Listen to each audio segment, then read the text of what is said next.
Welcome to Drama Thursday, an example of the programming you'll hear each week on the Radio Theater channel at oldtimeradiolisten.com. This is the Radio Theater channel.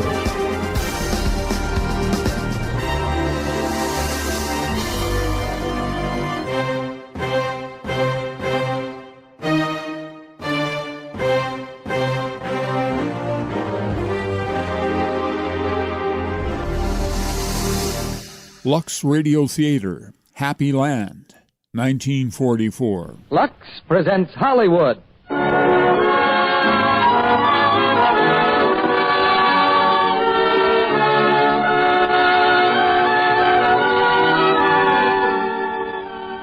Lux Radio Theater brings you Don Amici, Francis D., and Walter Brennan in Happy Land.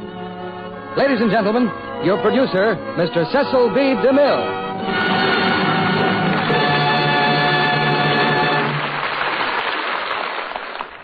Greetings once again from Hollywood, ladies and gentlemen. Along the elm-shaded main streets, under the smoking factory chimneys, and across the flat prairies of America, there's now a tie that binds us all closer together. There's hardly a family in the whole land who has not sent some loved one into the service of our country. To all such Americans has come a tribute in the form of a book and later a distinguished motion picture. The book was Happy Land by McKinley Cantor, and the screen version was made by 20th Century Fox Studio. Tonight in our radio production, we'll have the same two stars who brought Happy Land to life on the screen, Don Amici and Francis D. And with them, one of the finest character actors of our day, Walter Brennan. Happy Land is America at its best. The people are your neighbors and mine, and their courage is the courage that will see us through to the end. I've been doing a little traveling these past 2 weeks, and everywhere that I met and talked to people, it was impressed on me again and again how much the Lux Radio Theater means to this audience. I know now, though I never had any doubts, that you really appreciate what Lux Toilet Soap is doing in presenting the finest artists of the theater in fine drama each Monday night. I brought back a pocket full of penciled notes on plays you'd like to hear. Happy Land is one of them. So, of course, we'd set that several weeks ago. And I also brought back some mental notes on what you think of our product. Lux Toilet Soap, it seems, is high on the hit parade, everywhere, from Washington City to Washington State. And in hundreds of cities and towns, the curtain rises now for the first act of Happy Land, starring Don Amici as Lou Marsh, Francis D. as Agnes, and Walter Brennan as Grandpa.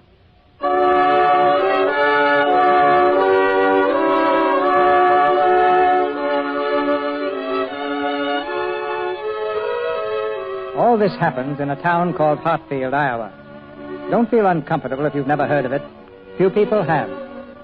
If Hartfield were distinguished for anything, it readily could be for its complete lack of anything to be distinguished about. It's just a nice little town whose moderately happy citizens go about their business of being moderately prosperous, without the aid of cocktail bars or traffic jams or... Hey, say there just a minute, son. Who are you? Grandpa Marsh. Well, I was going to mention you a little later on. You were, huh? I'm dead. Been dead now more than 20 years. Yes, I know. But it appears to me I still know a lot more about Hartfield than you. And we ain't such a little town. No? Chamber of Commerce claims 6,782. They're stretching it a bit, maybe. And a lot of Hartfield's young men are away in the Army and the Navy. Post office now is pretty nearly the most popular spot in town. Not your old drugstore? Well, I guess maybe the store still is. My grandson Lou runs it. Lou's like me. Folks know they don't have to buy something every time they come into Marsh's drugstore. They can just talk or smoke and pass the time of day. Been that way for 3 generations. Lou's got 2 in help now. And the store carries everything, from vitamin pills to banana splits. But my picture's still there. Lou still keeps my picture on the wall. Dusts it himself every day. He's a good boy, Lou is. Yes, sir, a good boy. Boy? Grandpa, Lou's about 45. I'm going to come back and see Lou one of these days. Kind of think he's going to need me. Now, Grandpa? Sounds foolish, don't it? But we'll see. We'll see. Any objections if we take a look at the drugstore now? No, go ahead. Go right ahead, son. Lou's there. Yes, he's talking to Bill Bowers. Mr. Bowers is publisher of Hartfield's weekly newspaper. They're talking about your great-grandson, Lou's boy, Rusty. Rusty's away. He's in the Navy. Haven't had a letter bill for 3 weeks now. Not worried, are you, Lou? No, probably out at sea again somewhere. Pharmacist mate, second class. That's not bad for a kid. Hey, Lou, we're all out of corn plasters. Oh, there's plenty on the second shelf, middle section. Oh. You seen any action yet? No, the only fighting Rusty mentioned was fighting mosquitoes. Seems to be doing plenty of that. Oh, Lou, here comes Mrs. Schneider. Oh, I'll take care of her. Say, Grandpa Marsh would sure be proud of Rusty now, wouldn't he? Yeah, I guess he would. I'm kind of proud of him myself. Well, drop in, Bill. I will. So long, Lou. So long. Hello, Mr. Marsh. Broken value wine, Mr. Marsh. The best I've yet made. Maybe you use 2 bottles, yeah? Well, yes, that's fine, Mrs. Snyder. And, what are you going to have? All the same as always, Mr. Marsh. Old Dr. Tom's Trusty Tonic. You still got, yeah? Yes, but, why don't you try some vitamins, Mrs. Snyder? They'll do you a lot more good. No. Old Dr. Tom's Trusty Tonic. That's good, Mr. Marsh. Well, I'll have Shep wrap up a couple of bottles. Thank you, Mr. Marsh. Shep? Yeah? A couple of bottles of old Dr. Tom's for Mrs. Snyder. It's paid for. Right away. You leaving, Mr. Marsh? Yes, promised my wife will be home on time for dinner. I'll be back later, Emmy. Well, take your time, Mr. Marsh. Good night, Miss Snyder. Good night. I hope Mrs. Marsh will enjoy the Logan Valley Bar. Is that you, Lou? Well, who were you expecting? Oh, somebody young and handsome. Well, that could only be one guy. Any mail? Oh, no, nothing from Rusty. I guess he's pretty busy, Lou. Yeah, lots of things to do besides writing letters. Oh, I brought home some shaving cream. Put it in with the other things you're sending him. With his beard, this should last him just about 2 years. What's the other package? Oh, this one. It's just a little, Lou, that awful old Mrs. Schneider again. Yeah, 2 bottles. I suppose I'd better lock him up with the others. Huh. Guy can't even get a bun on his own house. Well, just for that. Do I have to go through that again? Horrible cornet. I thought they'd take it. I'd send it to scrap drive. Oh, now, I'm not that bad. In fact, I'm pretty good. Too good for meatballs and scalloped potatoes? Oh, why didn't you say so in the first place? You all ready? Am I ever late? Well, let's eat that, Mrs. Marsh. Oh, I wonder who that can be. Just a second. It's like Hilda Manson. She's delivery boy for Western Union now. Oh, I'll get it. Hello, Hilda. Oh, say, that's a very becoming hat. Thank you. Telegram, Mr. Marsh. Thank you, Hilda. How's your mom feeling? Oh, she's fine, Mr. Marsh. Well, goodbye. Bye. Come on in, Lou. Yeah, I'll be right. The Navy Department deeply regrets to inform you that your son was killed. That your son was killed in action in the performance of his duty and in the service of his country. The department extends.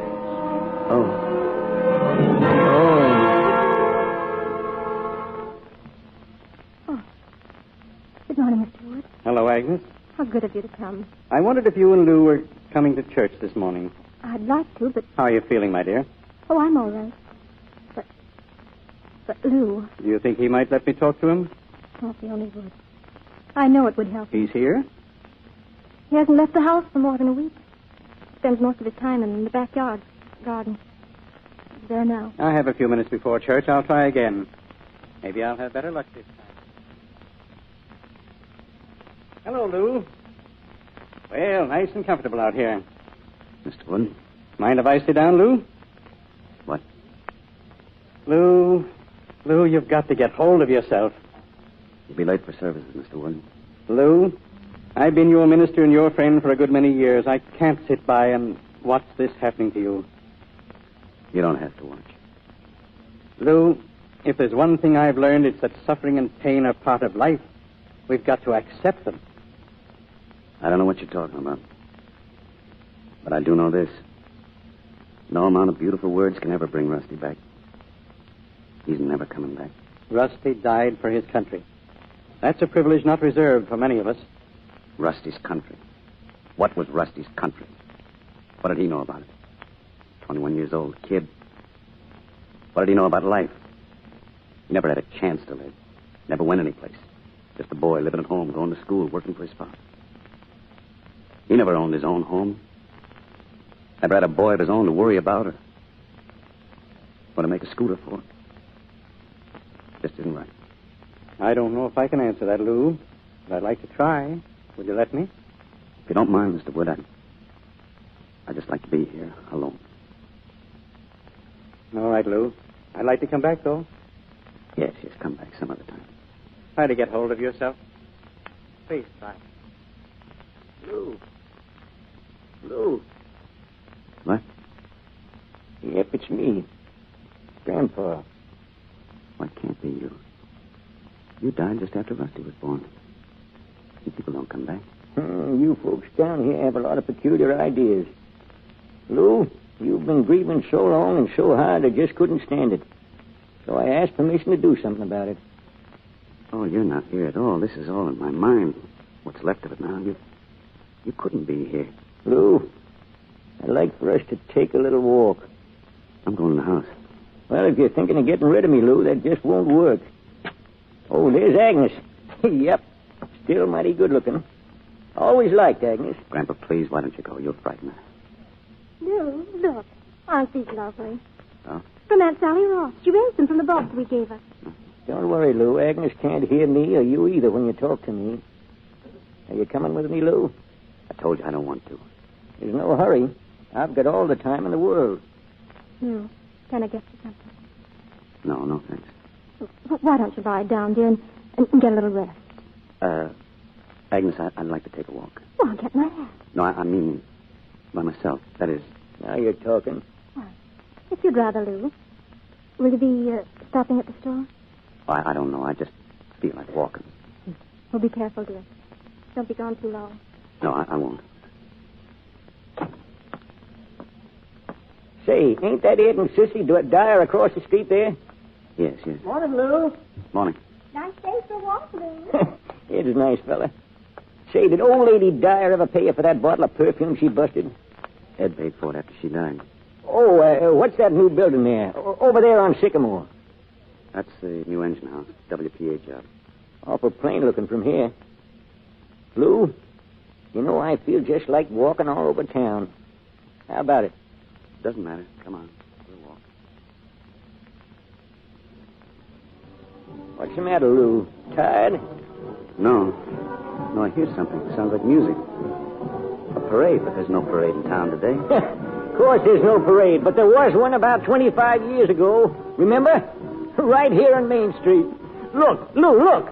Down there toward the railroad station. You see what I mean? Why, that's us. It's the boys from Hartfield. Yep, the local militia coming home from licking the Kaiser. There's Bill Bowers. And Sam Kendall. And if it isn't Corporal Lou Marsh himself. Looked pretty snappy, didn't you? Yeah, I guess I did. May 1919. And look there. No, in front of the town hall. There's a GAR. Foreman had got a welcome. Look at you, Grandpa. The only one without your GAR coat. Why, I didn't have time to put it on. Old lady Dyer kept me in a drugstore trying to make up her mind about a sponge. You ought to be ashamed of yourself. Why? What's wrong now? Look, you ran up to me. Sure. And you kissed me. I guess I was awful glad to see you again, Lou. Yeah, me too, Grandpa. I don't know. You were always more like a son to me than a grandson. Seeing as how I was both mother and pop to you. Look, the parade's breaking up. Where are they all going? You didn't wait to find out. Oh, yeah, I remember. You were looking for someone you'd been dreaming about ever since you went to war. Yeah, and you could have warned me, too. Warn you? Boy, you lit out for West Walnut Street like you just sat on a hornet's nest.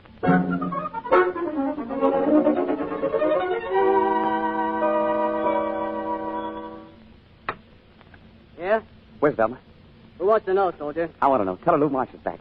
She's tied up. But that's all right. It's me, Lou Marsh. What's wrong with your eyes? My eyes? Can't you see? The Marines have landed and have the situation well in hand. But Forget it, soldier. Me and Velma got married last month. Married? Hope you don't mind. Oh, no, not at all. Who is it, honey? Why, Lou Marsh. Hello, Velma. I'm glad you're happy. Goodbye, Velma.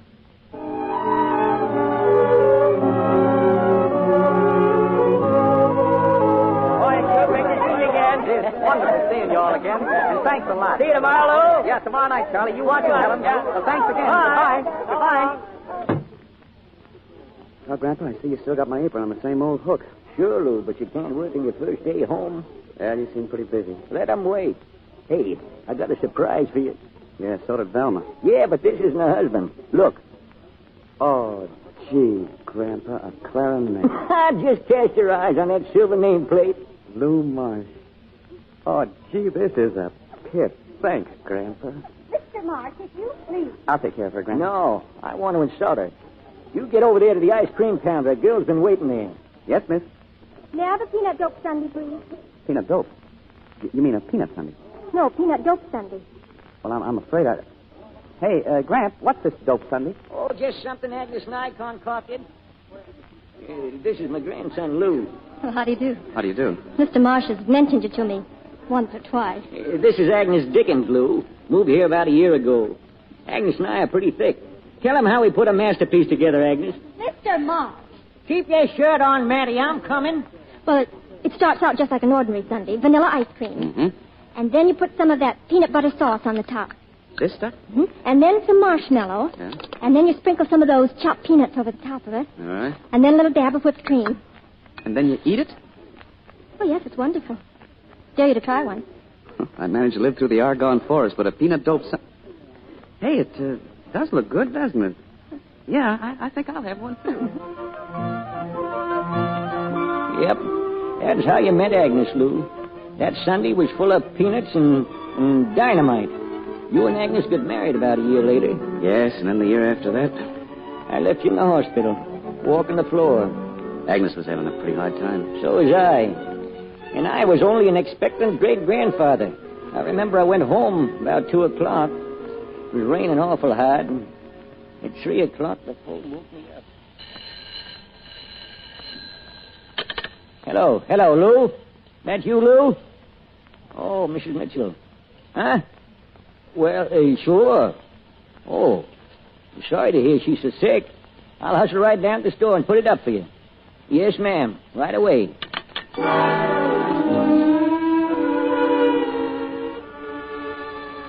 You got up and went out in the rain again. You were 74 years old then. Yep. Caught pneumonia. I knew I didn't have a chance. Doc Purdy sent me to the hospital. Had a room right over Agnes. Old Purdy gave me 4 hours, but I told him he was talking through his stethoscope. I'd made up my mind I was going to see my great-grandson first. And I did. This is him, Grandpa. Our baby. Might wear the face, isn't he? Wear his hair, too. Hello. Hello there. Rusty.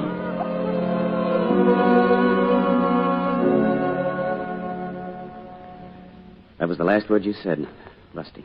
I don't know if there was any better word to say at the time or now either, Lou. Well, say, look where we've walked. We walked clear out of town. Yep. To the cemetery. There's my grave. Yeah, I remember where you wanted it, Grandpa.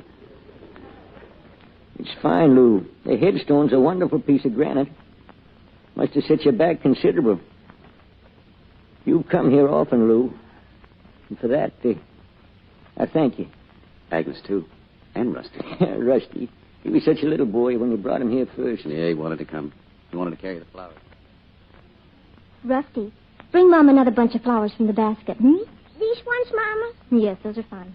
Papa, there's an American flag growing where Grandpa is. Why, sure, Rusty. Once Grandpa fought for that flag. That's why it's here. Oh. Papa, Yes? why is the flag growing where Grandpa is? And now pay attention, Rusty. I just told you why. Oh. Will you have a flag like Grandpa when you live here? Oh, you bet I will. I'll have a dandy one. I want one. Well, by that time, maybe you will. Lou, don't say such things. No, honey, you're not going to have a flag. There aren't going to be any more wars. Yeah, I guess you're right. Not while any of us are living, anyway. Lou, what if there were? What if Rusty had to go? Die. Just die. Oh, but that's so silly, Agnes. If there were a war and they needed Rusty, well, he'd go. Maybe he'd want to, maybe he wouldn't, but he'd go. And I guess I'd want him to. Lou, that's a terrible thing to say. Yes, it is a terrible thing to say. What if he never came back? Oh, he'd come back. What if he never did? Did you think of that just now when you said you'd want him to go? No, I didn't. No one thinks of that. And you still say you want him to go? Oh, I can't answer that, Agnes. I haven't any right to, I guess. It'll be up to Rusty and how he thinks and feels about such things. We can teach him how to think and feel. Oh, sure. And it'll be to hate war and to hate fighting. That's right. And what will we teach him to love? Why, to love people and what we know is right and just and his country. Ah, what a wonderful life he'll have, Agnes. You live in a free and kind and understanding world. Rusty? Huh? You know, you're a lucky man, Rusty. A very lucky man. Papa, what's a lucky man? Well, a lucky man is a kid 6 years old in 1929 with red hair and a very pretty mama named Agnes. And a pop who plays the clarinet. More darn questions. Go on, now blow your nose.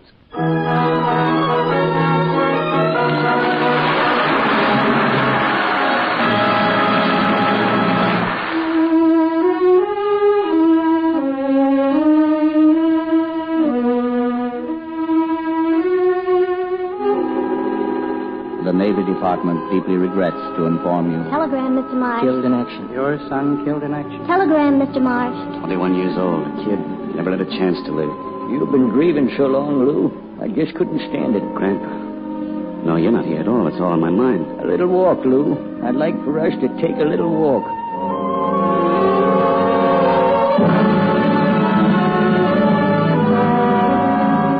Lou and Grandpa Marsh walk slowly through the little town of Hartfield. And in the stillness of the shady streets, they relive 1,000 yesterdays. Rusty is gone. But in Lou's memory, Rusty is a little boy again. A little boy going to school for the first time in his life. I won't. Rusty, you must obey me. I won't go without Pete. Let go of that dog. No. Nobody is allowed to take a dog to school, young man. Now, you're either going without Pete or you're going to get a good spanking. Now, what'll it be? I'm not going to school unless Pete comes with me. Okay. Get into that room. Oh, I walloped him, Grandpa. I walloped him good. Poor little kid. Best thing for him at the time. That afternoon, he came to the drugstore. Business was slack, and I was trying to lick that overture from William Tell.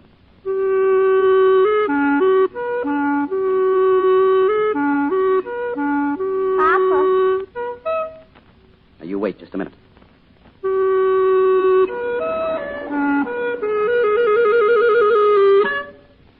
Now, what is it, bad boy?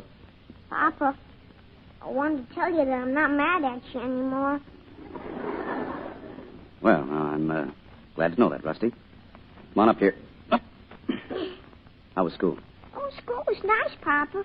But I don't think Pete would have liked it. Say, who are those two boys? Friends of yours? Yeah. Come here, Jackie. Come here, Todd. Well, boys, I'm very glad to know you. I'm Rusty's father. Have you got 1,000,000 tons of ice cream? That's what said you had. Huh? They just moved here, Papa. They live in that old house near the railroad. It ain't got any windows. They're busted. Jackie's only had ice cream twice, Papa. Once I had a chocolate bar. Well, now, what do you know about that? Well, now, look, boys, why don't we walk over to the fountain there and we'll see what we've got, We like strawberries. They'll take strawberries first, Papa. Oh, you should have seen the way those kids shoveled in that ice cream. They were half-starved, Grandpa. Seems the father didn't have a job and another baby brother just arrived. So I called up Agnes and she sent some things over. You know, eggs, groceries, and things like that. Then somehow Rusty found out about it and started asking questions. Papa, why'd we send Jack and Todd those things to eat? Don't they have things to eat in their icebox? Well, Rusty, when you run across a fellow that hasn't got anything and you've got things, why, you just give him some of your things. Some people call that charity. What's that? Oh, it doesn't matter. I don't like the word anyhow. All it really is just being friendly. Can I be friendly to you? I wish you would. I want to help you. No? Doing what? Oh, just help you, Papa. Well, let's see. Oh, I know. You can grab that broom and we'll sweep out the stockroom, Sure. 25 cents a week. That was his pay. A little under the union scale, wasn't it? Oh, there were raises as he grew older. He really worked hard. Joined the Boy Scouts when he was 12, and that brought up new problems. The biggest was the matter of a regulation Boy Scout act. 45, 46, 47, $2.47. Only 38 cents to go, Dad, and I'll have the axe. Oh, I'll sure need it to cut firewood in our hikes. Oh, I should say you will. Well, it's time to lock up and go home, isn't it, Dad? Yes, but I've got to register a letter at the post office. Now, look, Rusty, a man's coming in for this prescription, a Mr. Watson. I found that bag. Be sure to collect $2. Just ring it up in the cash register. Sure, okay, Dad.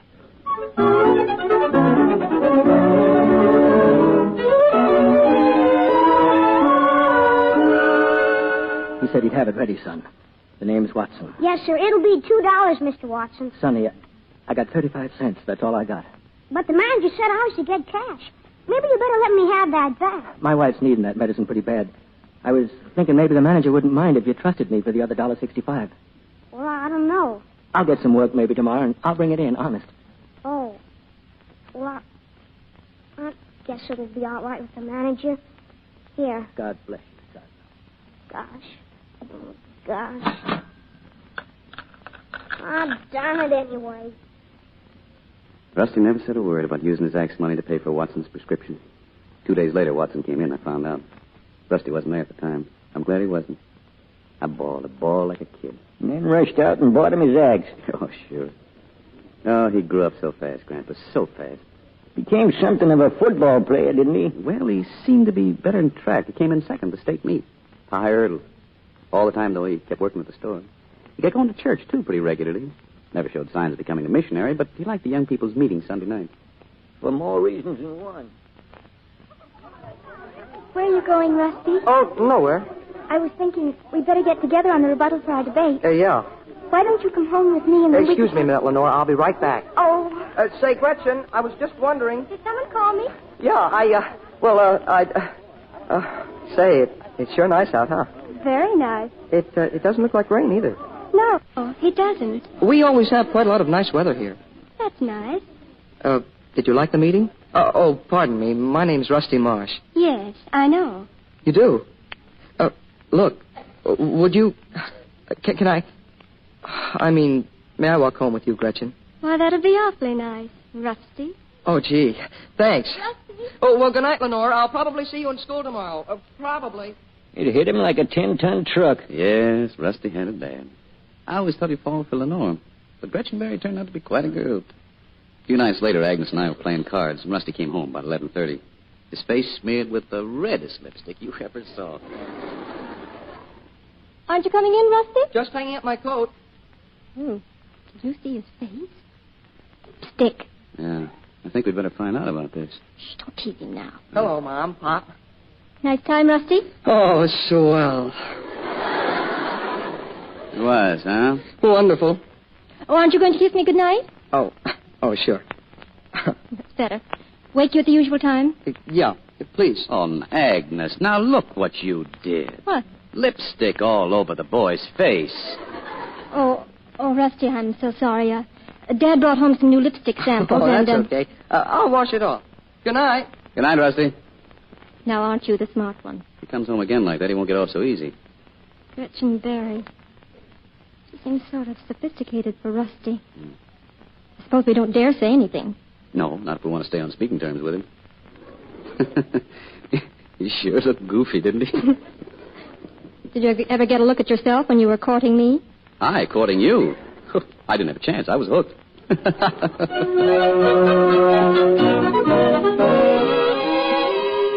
Rusty graduated from high school that year, didn't he? Yeah. I went back to the drugstore after the exercises. By closing time, Rusty came in. Face kind of long. He went back and put on some overalls. Picked up that old Boy Scout axe and started unpacking some crates. Hey, what's the idea? Oh, I just thought I'd unpack these bath salts while you were closing up. Oh. Anything go wrong tonight? Oh, just Gretchen. Oh. Yeah, I had a date with her for Sunday. But there's a guy who works for her father. He's about 25, and he's got a Buick convertible. Oh, he has, huh? He asked her to go to Des Moines with him, have dinner there, and a show. Well, you can take the Ford. Mom and I won't be using it, and if you'd like... No, Dad. If she wants to go with that guy, she can darn well go. Oh, hey, look. Look what I just did. Well, I guess that axe is going to have a new handle. Say, Rusty, Mrs. Snyder was in before and left this bottle of Loganberry wine. What do you say we get good and drunk, huh? Dad. Would you like one glass, Rusty? Oh, would you? You know, somehow I think this is just the right moment for you and me to have a glass of Loganberry wine. Me too. You were pretty proud of Rusty right then, weren't you? Yeah, I think he knew it too, Grandpa. And he was just as proud. Well, here's your glass, Dad. Thanks. Well, here's to you, Rusty. Oh, here's to us, Dad. So Gretchen rolled out of his life in a Buick convertible. Yes, but he never had much trouble finding other pretty girls. Yeah, for a long time, though, he didn't have much to do with any of them. No, till that day when he and I took Agnes to the railroad station. Agnes was taking the train to Omaha, visiting her folks. Now, don't forget to keep the icebox door shut tight. And be sure and turn the gas off in the oven. And, what's the use? I suppose I'll find everything in a mess when I get back. Oh, we won't be home much. Rusty and I are going on a bat. Yeah, we might use the old shack to throw a couple of wild parties around, but we'll try not to bust up all your best chapman. Just you dare. Hello, Mrs. Marsh. Why, Lenore, where did you come from? Just came back from Chicago. Hello, Mr. Marsh. Hello, Lenore. Rusty. Hi, Lenore. Lenore, how nice you look. Why, thank you, Mrs. Marsh. Oh, goodbye, my boys. Now, don't stay up too late and don't drive too fast. We won't. Have a good time, dear. Hurry back, because I might miss you. Goodbye, Mom. Goodbye, darling. Don't go talking to any strange men now. Goodbye. Goodbye. And you write to us here every day. I will. Bye. Gosh. Yeah, gosh. Well, let's get on back. Goodbye, Mom. Oh, Lenore, can we give you a lift home? Thanks, but Father's coming to pick me up. What have you been doing all summer? Oh, just visiting my Aunt Peggy. Can I give you a ring sometime? Of course, Rusty, if you'd like. Oh, there's Father. Well, goodbye. Here I am, Father. Can you imagine that? Imagine what? Lenore, how can anybody change so fast? Oh, I don't know. Pretty dress, cute hat, but I think she's the same old Lenore, Rusty. Same old pain in the neck. Huh? Oh, yeah.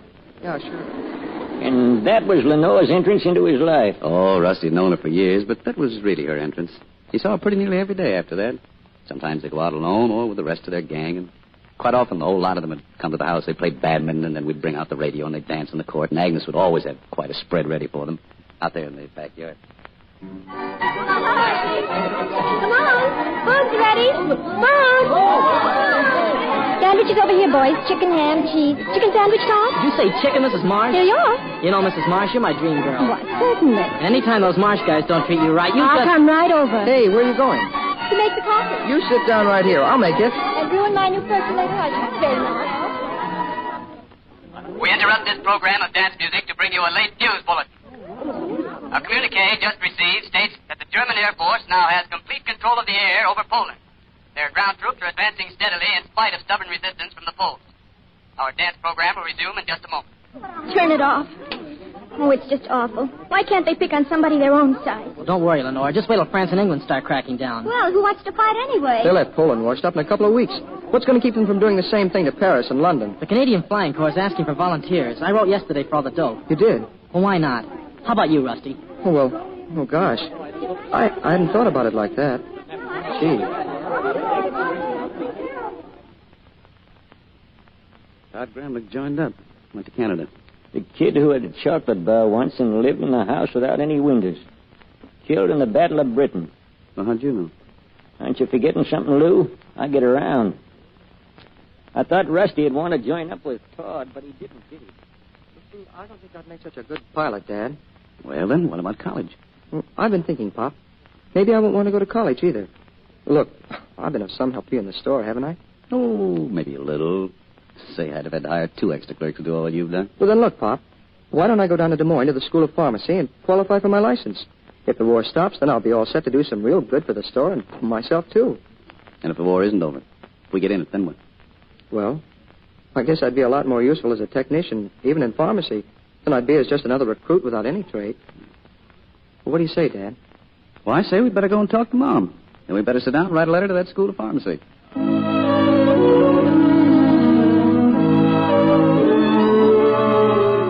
We missed him awful. But he'd get back for weekends now and then, and he was doing so well in school. Better grades than you got, Lou. Yes, I know. And then one Sunday morning, I was watering the front lawn. He and Lenore were in back, but I could hear them. Why weren't you at the station to meet me yesterday? I just forgot all about it. I bet you did. You didn't sleep a wink all night just waiting for me. Oh, your ego is still holding up nicely, I see. Rusty, I'm so glad you're back. No. Kiss? Oh, well. Oh, my forehead. She kisses me on my forehead. That's the kind of a welcome home I get. Look, honey, I got to talk to Pop for a minute. Do you mind? Terribly. You're right, Dad. Lawn's kind of droopy, Rusty. Looks like a gopher's been at work. Yeah, it does. Look, Pop, I might as well get right to the point. Oh, sure. Let me turn this water off. Pop, I know we're not in the war yet, but, well, they've started drafting guys, and I figure what's the use waiting? Okay, Rusty. What's it going to be? Army, Navy, or Marines? You sound kind of resentful about the Marines. How come? Never mind. Well, which is it? Well, I guess I always did want to ride around on the ocean. Well, then join the Navy and ride around on a lot of oceans. Yeah. I wonder if I'll get seasick. Well, in the last war, I only got seasick twice. Once going over, once coming back. Go on and tell your mother. Go on. Tell her you joined the Navy. He looked real good in his uniform, Lou. You know, sailor uniforms haven't changed much since the Civil War. Yeah, he looked fine. He had to leave a few days before Thanksgiving. We met him at the station, Agnes, me, and Lenore. Look at him now. Just look at him. Yeah, fine sailor. Never even saw the ocean. Don't you worry. One of these days I'll have stripes on my sleeve. You'll see. Pharmacist mate. You're fine just the way you are. Well, what's the matter with you, Lenore? Say something. Rusty, Don't I look real cute? Doesn't this kind of get you? so much so that I can't talk. Well, now what are we standing around here for? Come on, let's get on home. Here, I'll take you back, Rusty.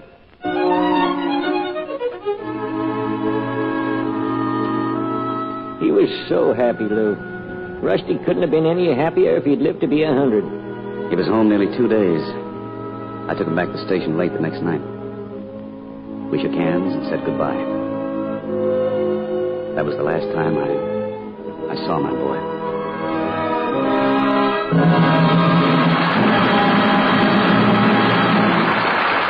We pause now for station identification. This is CBS, the Columbia Broadcasting System. Entertainment for your biggest screen, your mind, on the Radio Theater Channel. Now, our producer, Mr. DeMille. We'll have a chat with three delightful people, our stars, after the play. But now the curtain rises on the third act of Happy Land, starring Don Amici, Francis D., and Walter Brennan.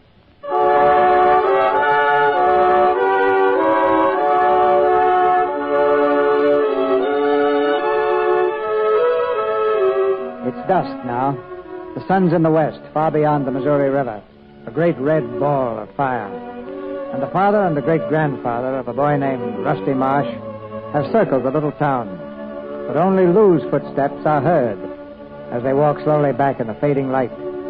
At a little field near the Marsh home, Grandpa pauses a moment and stoops down in the grass.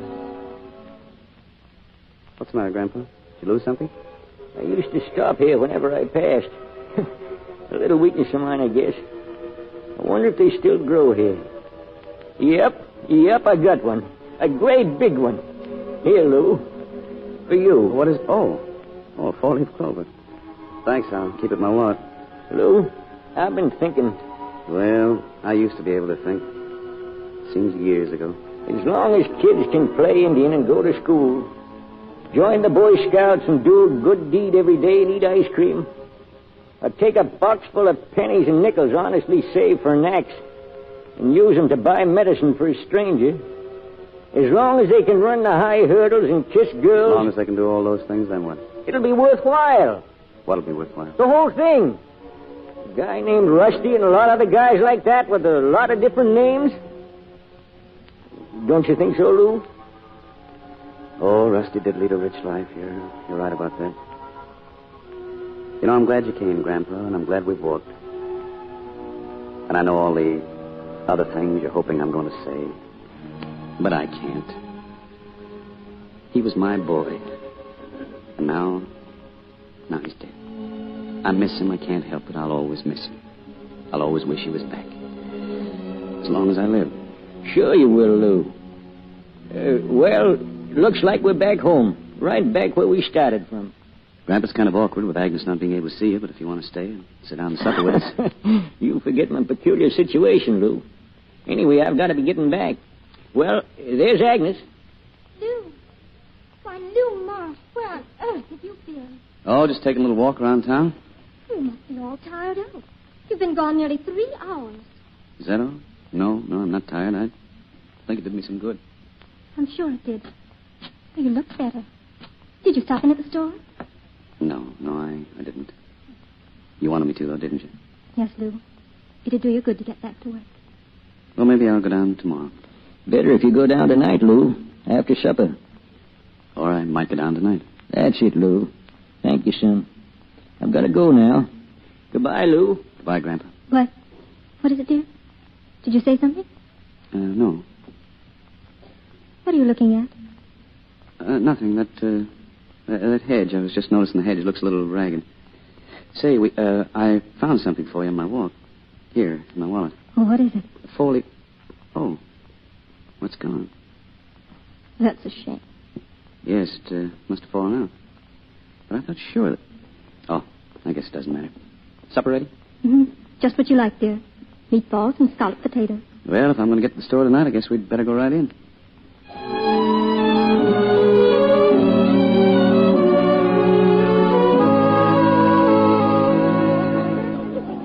Mr. Marsh. Well. Oh, Mr. Marsh, it's so nice to see you back in the store again. Thanks. How things been going? Oh, just fine, Mr. Marsh. Been pretty busy. Excuse me a minute. Are you going to stay a while, Mr. Marsh? Yes, I'll stay a while, Emmy. How's that line of writing paper been moving? Oh, just fine. I thought it'd be a sticker. I see you're running kind of low on bath salts. Put them on the out list last night, Mr. Marsh. I'll order some. They're exactly the same. I tell you, they ain't the right kind, and I don't want them. Oh, what's that all about? Hello, Jake. What seems to be the trouble? Huh? What? Why, Lou. Well, hello, Lou. It's these bile pills, Mr. Marsh. Yeah, for 8 years I've been coming to you, Lou, for my bile pills. For 8 years you sold me white ones. He's trying to make me take these here pink-colored ones. Well, Jake, we had to get those pills from a new firm, and I guess they just don't like white. Color's only a trademark anyhow. The ingredients are just the same. Oh, well, you say so, Lou. Okay, I'll take them. Yeah, kind of missed you around here, Lou. Good night. Thanks, Jake. Good night. Shep. Yes, Mr. Marsh? You and Emmy sort of clean up and then go on home. Pretty early for us to be leaving. Oh, I'll do you good. Besides, I'd like to be here alone. Silly, but... Well, sure, Mr. Marsh. Be in the morning? Yes, I'll be in. Well, I'll go tell Emmy to hustle up. All right.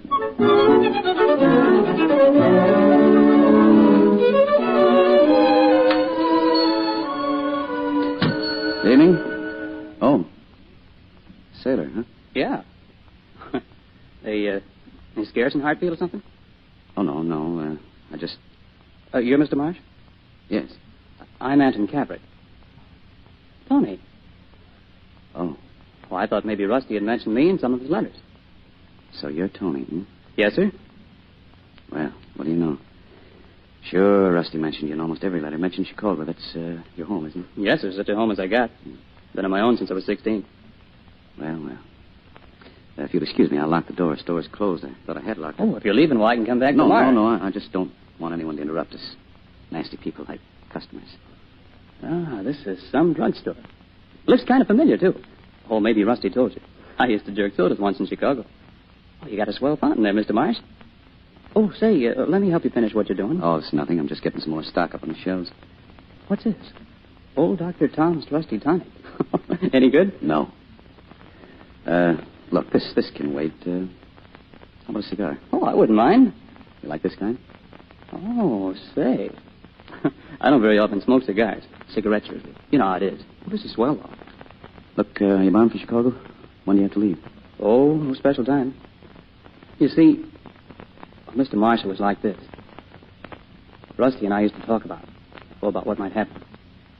See, I haven't got any folks or anything, but Rusty always said if anything happened, to him.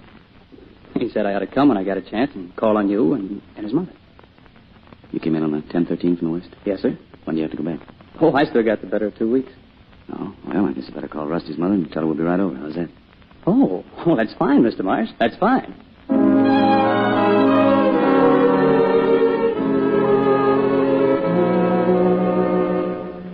This is Rusty's mother, Tony. How do you do? Mother, where are we going to let this big tramp of sailor sleep tonight? I guess you know, Lou. If he wants to. Oh, you mean Rusty's room? Oh, that's okay with me, Mrs. Marsh. That's fine. Why, I was just fixing a little late lunch. Wouldn't you like some? Oh, that sounds good to me. Tony? Swell. Well, come on in the kitchen, then. You like veal loaf, don't you? Oh, you bet. I wonder... maybe we ought to talk about it now. Tony, is there anything you feel you ought to tell us about Rusty? Well, there really isn't very much to tell, Mr. Marsh. Never is. Happened so quickly. We weren't surprised, but he had a lot more planes than us, and they kept coming over pretty fast. Rusty was down below in sick bay. It was a job, you know. Well, something must have hit us below the waterline. An aerial torpedo, I guess. The last time I saw Rusty, he was coming up from below carrying a fellow that had been hurt. Before he could get upward, another torpedo hit us. I was blown into the water, so I didn't see anything else that happened. If Rusty hadn't been carrying somebody, he made the deck, I guess. That's about all I can tell you. Except that I thought quite a bit of Rusty. I see. I hope you don't think I got a nerve, but I was wondering while I'm here, could I maybe go down to the store with you and sort of help out a little? I don't want any money. It's just that, well, I feel it. Oh, that would be fine, Tony. Wouldn't it, Lou? I was hoping you'd say that, Tony. I was hoping you would. Oh, well, Oh, thanks. Thanks a lot. Tony, how would you like a little Loganberry wine? There's a little old woman who makes it. Oh, I guess I never had any Loganberry wine, but I bet it's swell. Mother? You know, I never had any either, Tony. But I'm going to try some. Oh, that's fine. Well, we'll drink to what's in our hearts. Our thankful hearts.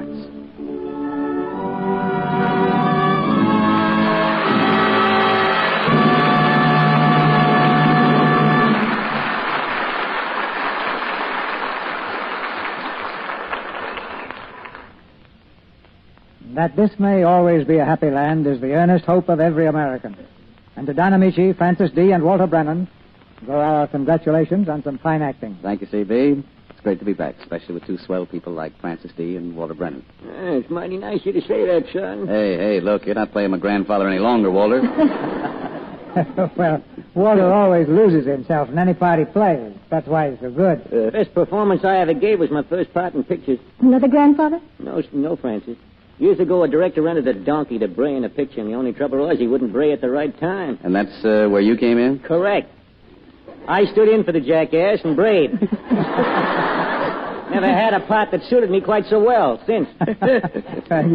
You might get some argument on that, Walter. By the way, have you realized that we're all neighbors here? All San Fernando Valley ranchers? Well, that's right. Our place can't be more than 10 miles from Don's. No, and we're practically next door, Francis, 12 or 15 miles.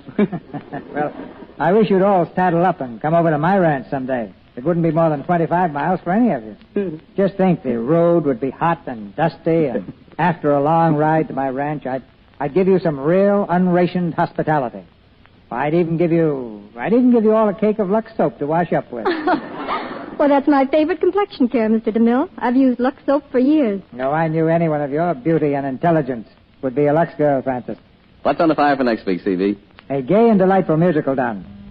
It's the 20th Century Fox hit, Coney Island. And our stars will be Alan Ladd, Dorothy Lamour, and Chester Mouse. Well, there was romance and adventure and lovely tunes at Coney Island around the turn of the century. And we'll have all those things here next Monday night with three great stars, Alan Ladd, Dorothy Lamour, and Chester Morris. Standing room only, C.B. Good night. Good night. Good night. Good night. Good night. Happy Land made a happy company this week.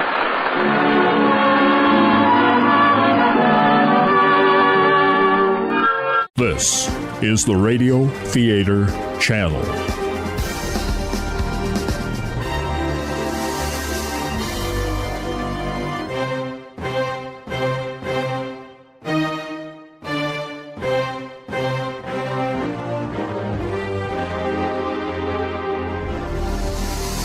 The Mutual Radio Theater, The Man Who Talked to Himself, 1980. This is Vincent Price. I heard a story from a doctor friend of mine that was so incredible, I decided to ask him to tell it himself. Incidentally, he's a psychiatrist, and the story is about one of his young patients. Ordinarily, a doctor won't reveal case histories, but there's no one to be hurt by this story, and I am sure that he will tell it with discretion. As a matter of fact, I promised I wouldn't reveal his identity, so I've decided to call him Elihu Stone. If there are any Dr. Elihu Stones around, I assure you my choice of a name is purely coincidental. Anyway, he can tell the story better than I. Doctor? Thank you. No, my name isn't Elihu Stone, but I am a psychiatrist, and this story did happen. I've written a paper on it that will be published next month. 2 years ago, I was a resident psychiatrist at the Angeles State Hospital. A young man was sent up to my office with what I thought were classic symptoms of chronic depression. For the sake of the story, let's call him Alvin Lorick. I don't sleep at night. I'm tired all the time. Mm-hmm. How long would you say you've been feeling this way? About a year. Is there any reason why you think you should be depressed? Yeah. Would you like to talk about it? I can't. I understand. No, you don't understand. Alvin, you were sent here because you need help. Right now, you may not be able to tell me what's troubling you, but maybe when we get to know each other better. I want to tell you, but I can't. He'll hear us. He? Who's he? Have you got a pencil and paper? I handed him a pencil piece of paper, and he began to write with his left hand. He'd hardly begun when his right hand pulled the pencil from the other and snapped it in half. I told you, he won't let me, and he won't let me talk either. Who is he, Alvin? Tell me. I'm going to tell you. He can't stop me. I'm going. His right hand suddenly stiffened and became a claw that quickly clutched at his throat, while his left hand tried helplessly to remove it. Lying in front of me was a human being, very much in the act of trying to strangle himself with his own hand. What's more, he was doing a pretty good job of it. A patient who is serious about inflicting injury on himself wouldn't use his bare hands as an instrument of destruction. I decided not to interfere with his charade, since I doubted that he could injure himself seriously. I watched him as he lay writhing on the floor. Suddenly, he lay motionless. His hands fell limp beside his body, and his breathing almost stopped. Red marks appeared on either side of his neck, and his eyelids flickered lightly. Whether or not he was in a true state of unconsciousness, I couldn't immediately determine. I picked up the two halves of the pencil he broke in the paper beside it. Before he had stopped himself, he'd written the letter I, and then K-I-L. The last letter trailed jaggedly off the end of the paper. I kill. Someone in that young man's body was trying to tell me something. And that's only the beginning of our story.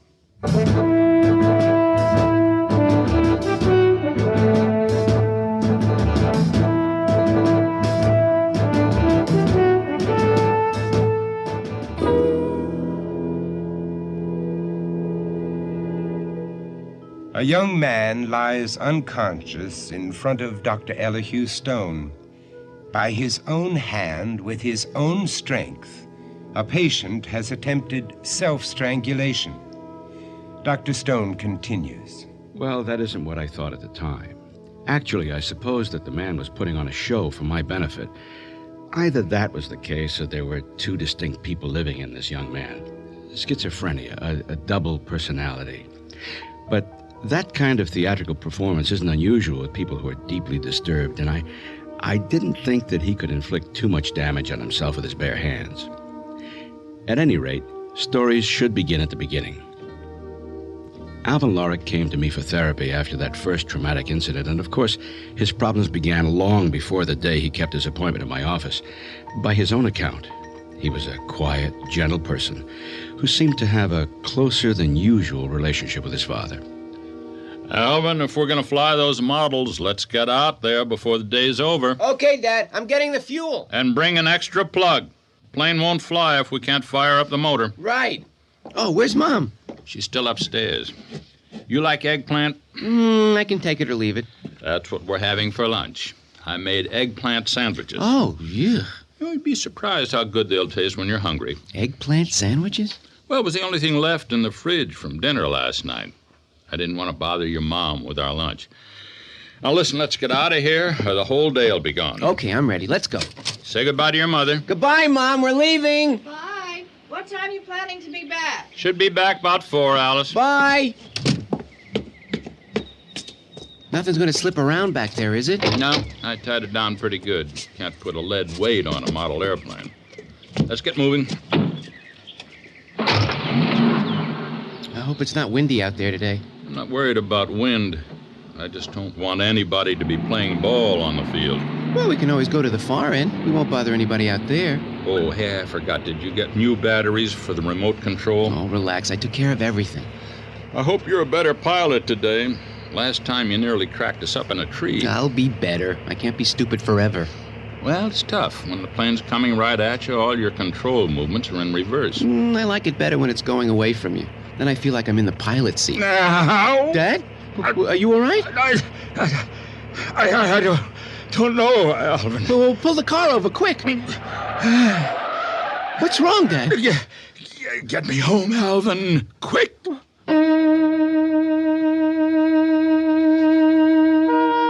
It was a surprise to everyone.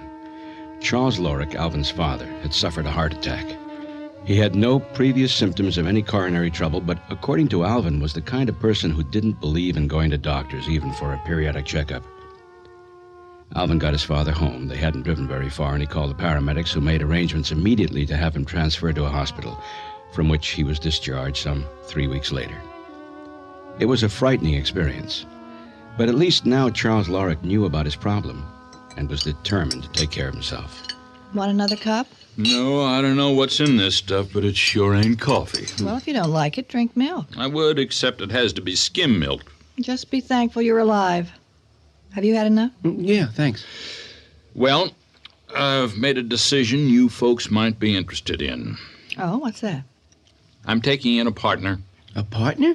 Does that mean you won't own the business anymore? No, not exactly, Alvin. Cliff Seeger, an old competitor of mine, retired from the machine tool business about 3 years ago. Couldn't stand the boredom, and he's been trying to get back in ever since. Of course, he got a pile of money for his old outfit, but they don't want him back in the organization now. So he's offered to buy into mine, and I think I'm going to take him in. Nobody knows machine tools like Cliff Seeger. Well, what'll that mean as far as what you take home every week? You mean money? Well, I think it'll be better for all of us. I don't know what made Cliff think he could retire at his age anyways, just over 45. He's got a lot of energy and good ideas. He was a formidable competitor, but I think he'll make a great ally. As far as money's concerned, we'll be a lot better off. Just the interest on what he's paying to buy in ought to keep you in furs indefinitely. Yeah. Sounds like you should have done this a long time ago. Yeah, it sure does, doesn't it? You know, maybe this is the best thing that could have happened to me. If I take care of myself, I could live another 100 years. God forbid. What's the matter? You have any objections to my living a long life? No, it's just that you'll be spending a lot more time at home now. Oh, gee, Dad, that'll be terrific. It'll be fine, just as long as you keep out from underfoot. Between the two of you, it's all I can do to wipe up after you. Here, Alvin, help me take the dishes in the kitchen. We can't expect your father to be doing much around here anymore.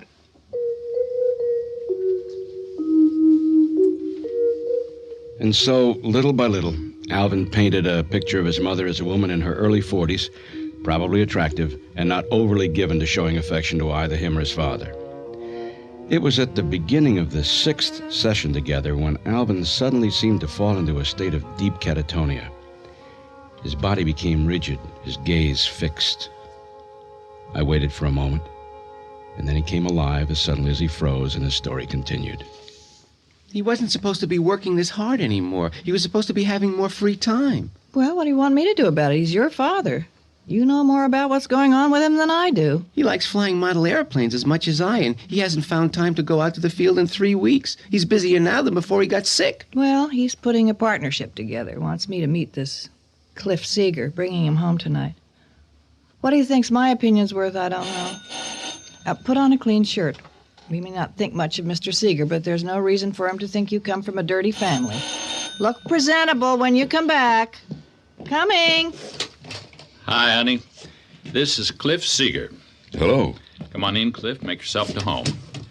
What can I get you? Oh, a little bourbon and water be fine. You got it. Won't you sit down, Mr. Seeger? My friends call me Cliff. Cliff? I think we'll be seeing quite a bit of each other. I hope so.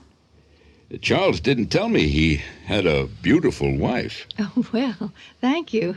He didn't say much about you either. Oh, he must have said something. I hope some of it was good. He certainly didn't tell me you were a lady killer. I don't know what to say. Bought you a glass of wine, Alice, and your bourbon and water, Cliff. I'd like to make a toast to us, to all of us, for a long and prosperous... Hi, Dad. Oh, Alvin, just in time. Was just about to make a toast. Oh, I'm sorry I interrupted, Dad. This is my son, Alvin, Cliff. Hello, Alvin. Hello. You can take a sip from my glass, Alvin. Now, where was I? Oh, right. I propose a toast to a long and successful... Dad! Catch him! Oh, my God. Dad! Dad! Move away a second, son. He's dead. Get away from him! Just get away from him!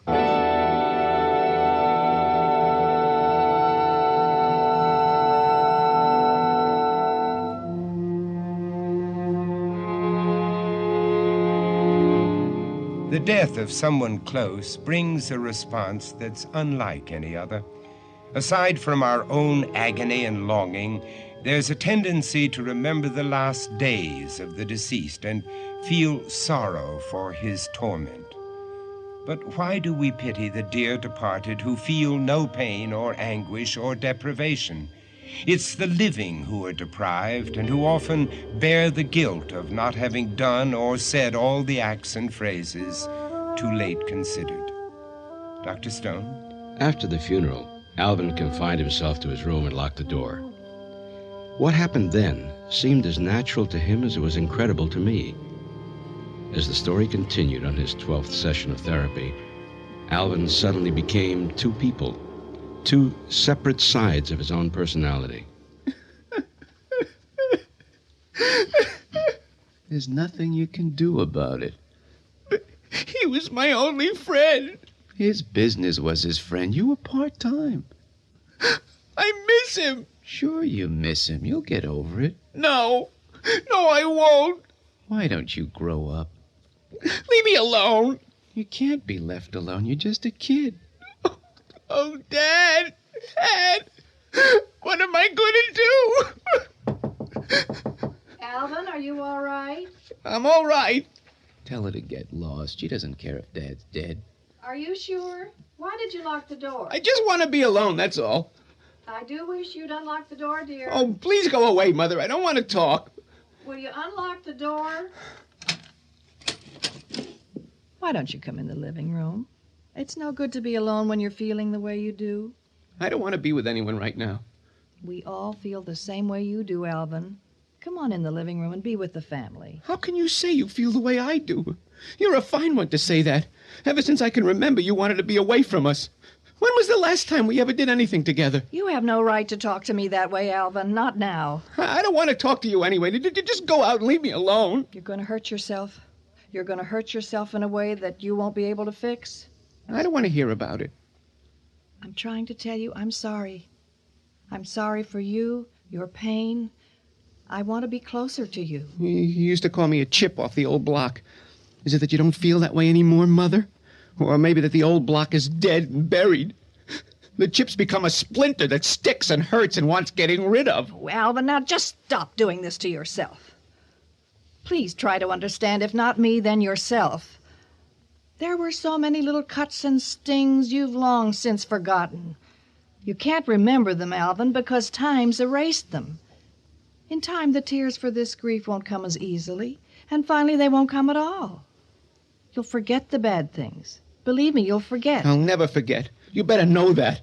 I couldn't mean any more to you than he did, so don't give me any more of your sympathy.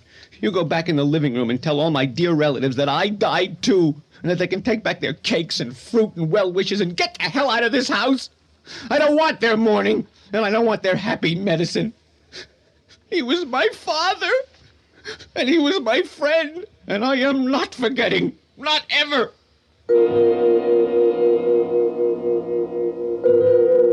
The resolve to be unhappy isn't unusual. You've all heard the expression, he isn't happy unless he's miserable. Well, there are people like that. There are many reasons why these compulsions arise. In Alvin's case, it seemed his determination to prolong his own anxiety stemmed from a resolve to get even in one way or another. He remained in his room for 3 days after the funeral, taking no food or drink and refusing all solace. How long are you going to stay in here? I don't know. You look like hell. Well, who cares? I do. You're going to kill yourself. I wish you wouldn't take me with you. No, not you care about anything. I care as much as you do, jerk.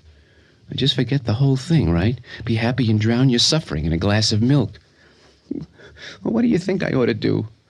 What do you mean, what do I think you ought to do? You're hungry enough, aren't you? Yeah? Yeah, nothing. You're starving to death. Now go wash your stupid face and go in and eat something. Well, she'll be watching me. Maybe there are other people in the living room.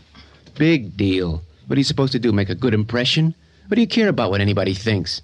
Well, I don't, except it's embarrassing. Boy, you really are a jerk. They're the ones who ought to be embarrassed. They never came over when Dad was alive. Yeah, you're right, you know. Those people don't mean anything to me. I'm telling you.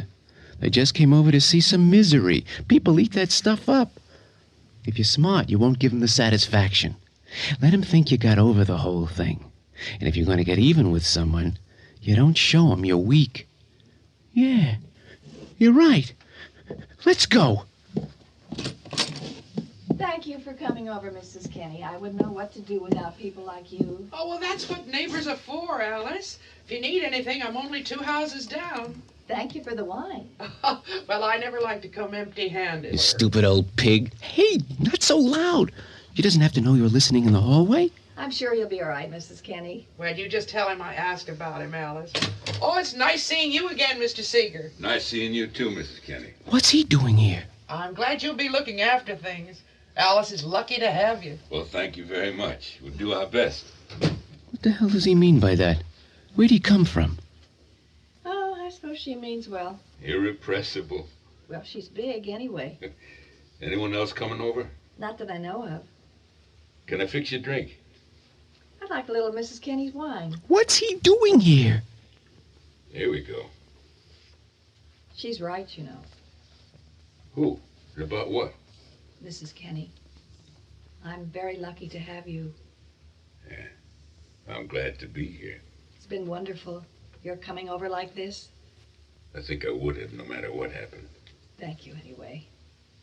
What are you going to do about him? Alvin, I don't know. I don't understand it. He's very much like Charles was. Only now... What?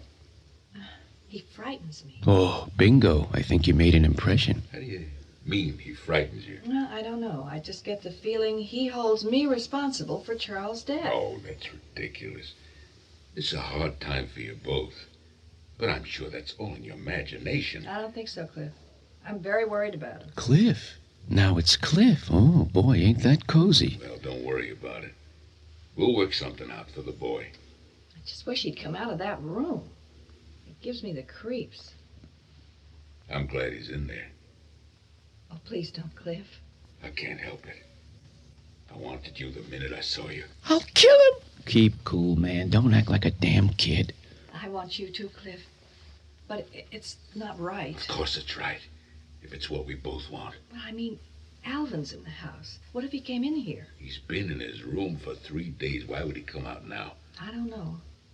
But why don't I go to his room and check? I don't want you to leave me for a second. Oh, I'll be right back, silly. I'll kill him. I swear I'll kill him.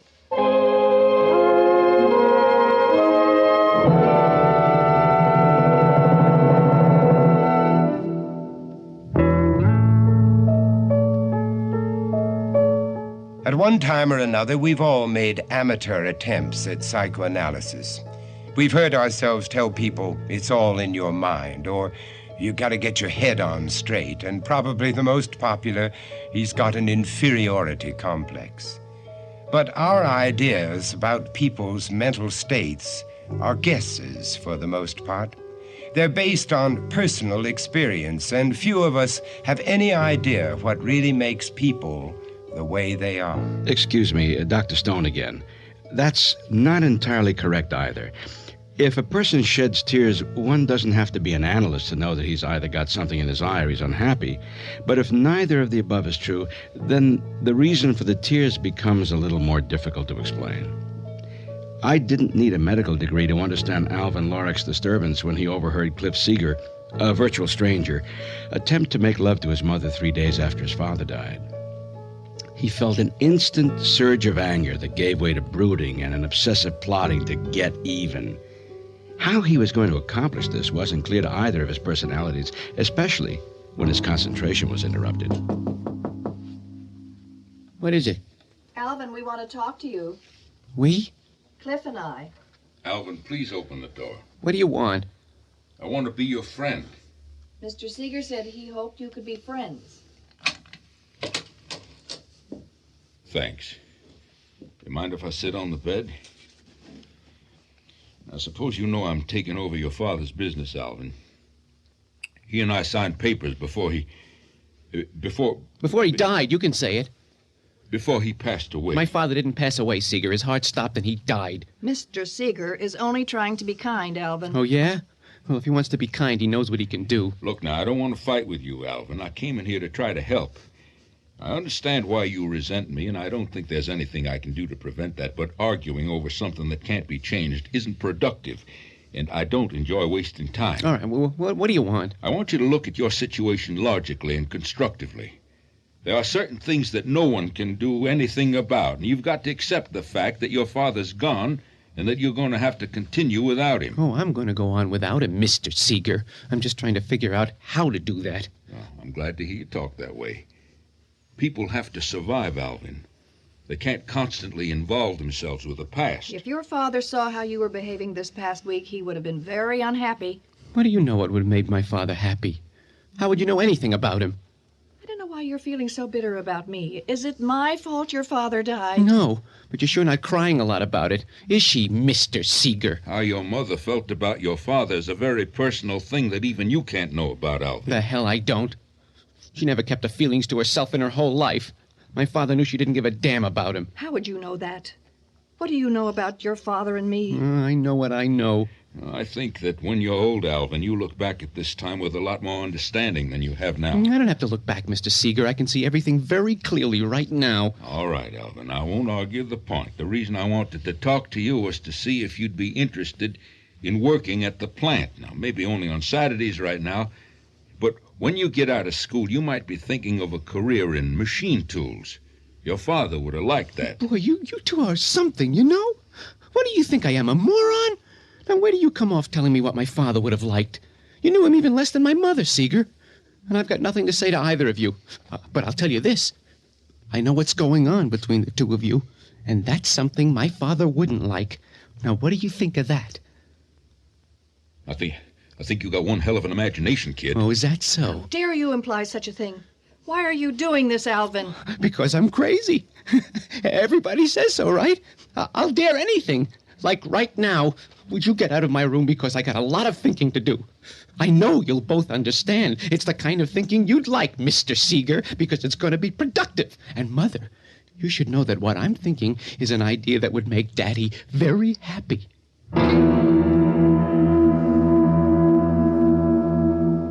Not too bright. Not too bright. Oh, you're smart. You really are, you know. You always come in when it's all over. I keep hoping you'll be able to handle things. I can't help it. I get excited. Yeah, well, learn to control yourself. Anyone can take a look at you and read guilty all over your face. Okay, so I gotta learn to be calm. Well, you haven't got much time to do it. Will you get off my back? No, I won't. Because if you blow everything, I get my butt roasted. Oh, come on, give me a break. How do you like that, Seeger? He's going to give you a job in your own business. Well, it is yours. Dad would have wanted you to have it. I hate him. And your mother. How dare you imply she's fooling around with Cliffy, baby? I've got to get rid of them. What do you think they're talking about out there? I don't know. Why don't we get to where we can hear them? And try to control yourself. Now, quiet now. You're making more noise than I am. I tell you, he knows something. He's guessing, I tell you. How could he know anything? He hasn't been out of that room in 2 weeks. I just feel it. He knows. Even if he has no proof, he knows. His father is in him. He just knows intuitively. Oh, you're not being rational. Whether I am or not isn't important. I don't think we ought to be seeing each other in this house. All right. If it'll make you more comfortable, I won't come here for a while. Just until... Shh. Alvin? Alvin, is that you? Yes, it is, Mother. How long have you been standing there in the hall? Now listen, Alvin, you don't have to come to any wrong conclusions. All right, so your mother and I have been seeing each other, but I promise you nothing serious is going on. Alvin, Cliff is my friend. He's your friend, too. If you weren't so blind, you'd see that. He only wants to help us, and we need help. Stop looking at me that way. You're just like your father when you look at me that way. For heaven's sake, say something, Charles. Oh, my God. Alice, stop it. Stop it this minute. It's him, Cliff. It's Charles. That's not Alvin standing there. Stop it, Alice. Of course it's Alvin. Of course it is, Mommy. I just look like Daddy. Daddy's dead. I'm your little boy, Alvin.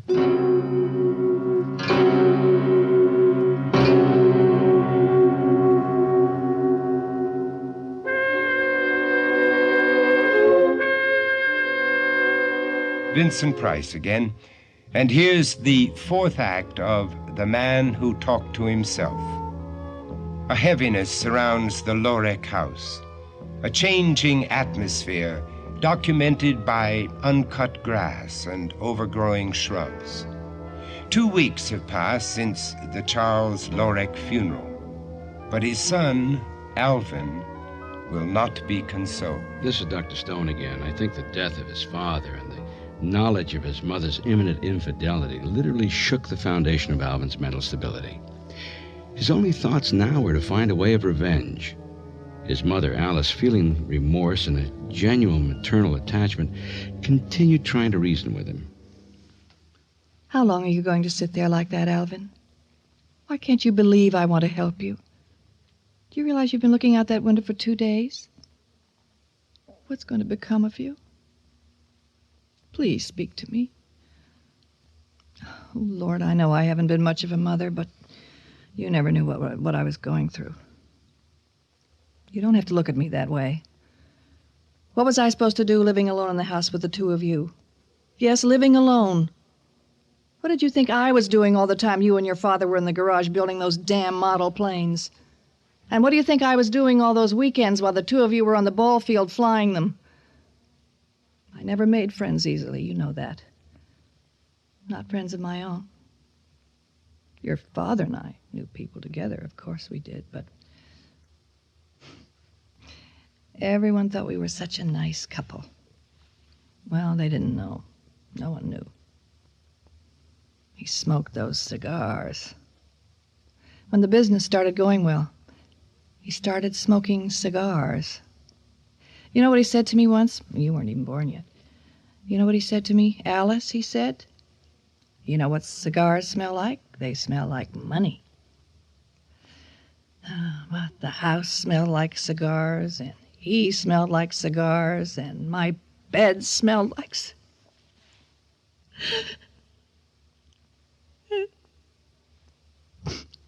When I asked him to stop, he said, "Get used to it, honey. I don't tell you what dress to put on."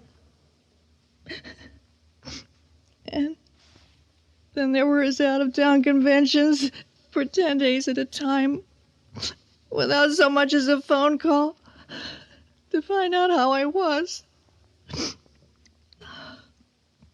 Oh, thank heaven you're a man, Alvin.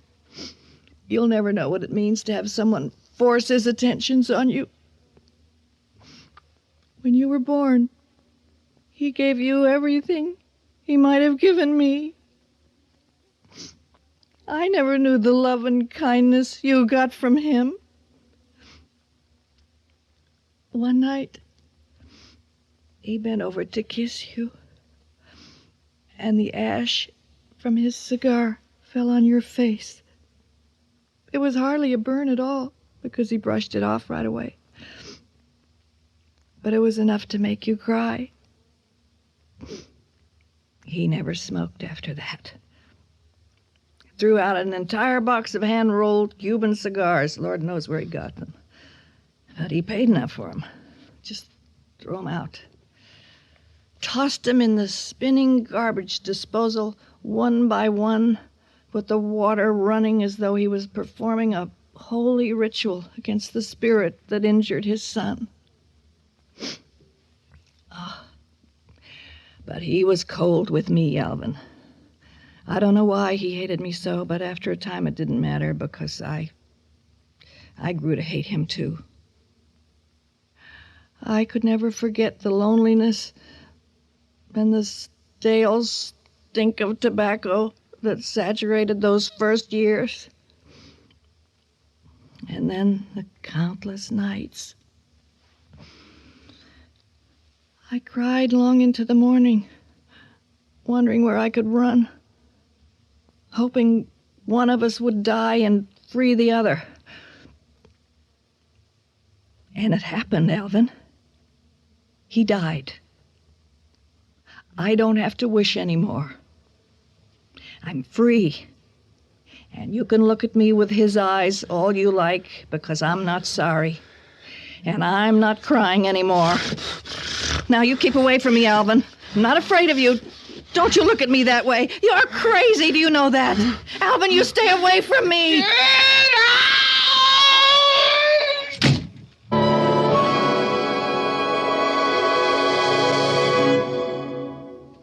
Okay. You know what you've got to do. So I do it. And then what? Seeger's got all the papers to the business. Well, that doesn't seem like much of a problem. Two can die as cheaply as one. Then it's all yours. But how do I do it? I don't want to get caught.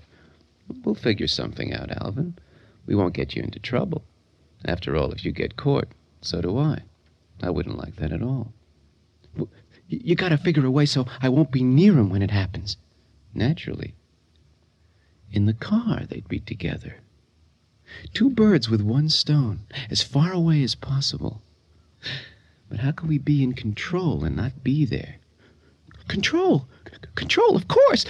Model airplane controls. Do it by radio control. Right. Oh, boy, you're not as dumb as you look. We can do it from the bedroom window and watch it all happen. Beautiful! But what can we use for an explosive? How about gasoline? No, not the tank, but how about one of those plastic bags that seal up like a zipper? That would work. We could put it under the front seat. How are we going to blow it up? The model airplane remote unit. If the rudder control broke the bag of gasoline, the elevator control could set off a photo flash bulb. Break the glass away from the bulb so the flash is out in the open, and... Right! Goodbye, Mother dear. Goodbye, Cliff, darling.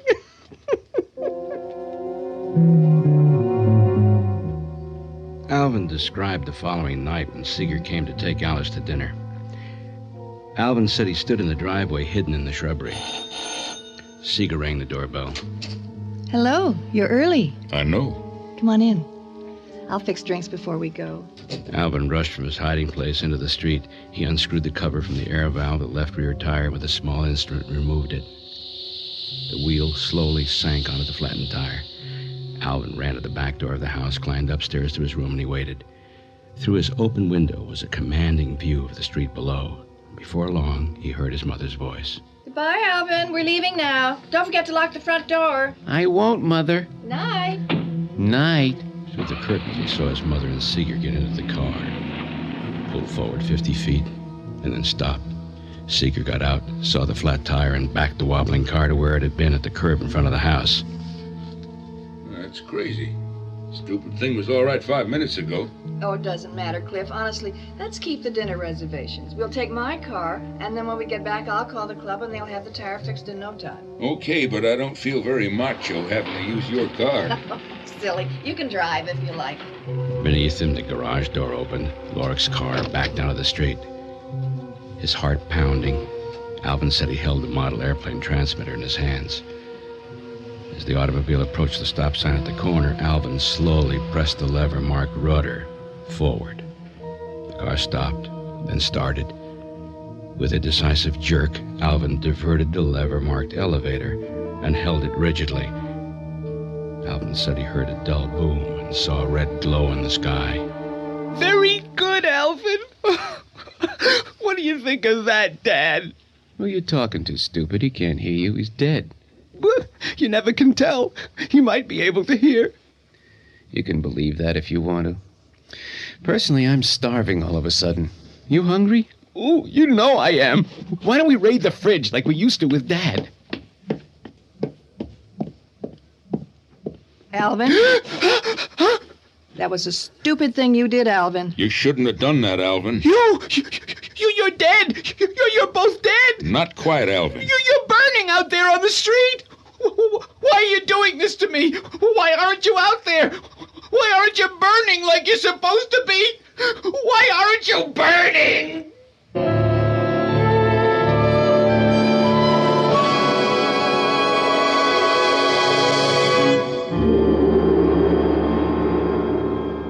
The amazing fact in cases of double personality is that patients are actually able to see the results of what they've prepared without it ever happening. Alice and I started for the restaurant only minutes after I arrived, and I thought it strange that one of my tires would go flat in that period of time. But we changed cars anyway. Just before I got into Alice's car, though, and purely by luck, I noticed a small silver wire, an antenna, on the right rear fender. I didn't know what it was. So I took a closer look, and I found a tiny wire leading from it into the car and under the driver's seat. He'd put one of his radio control machines and a bag of gasoline under the seat. He was going to burn us alive. It's all right, Alice. He's in good hands now. Alvin's been sick for a long time, but he's going to be all right, isn't he, Doctor? Well, I have to be honest with you, Mr. Seeger. I don't know. When will I be able to see him? I'm afraid that won't be possible for a long time. You see, he really believes he killed you. The shock of seeing you once again would only set us back.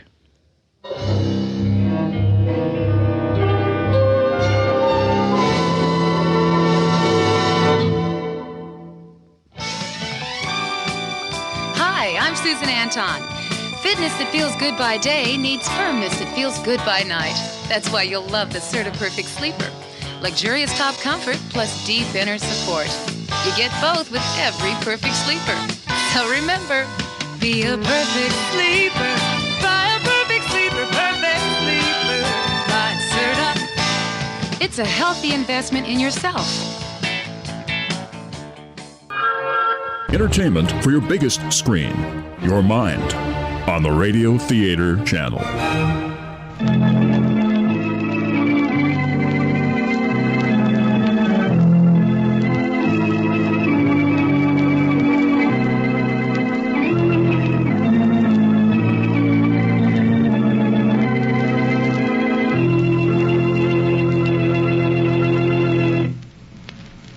And now, get ready to smile again with radio's home folks, Vacansade, written by Paul Reimer.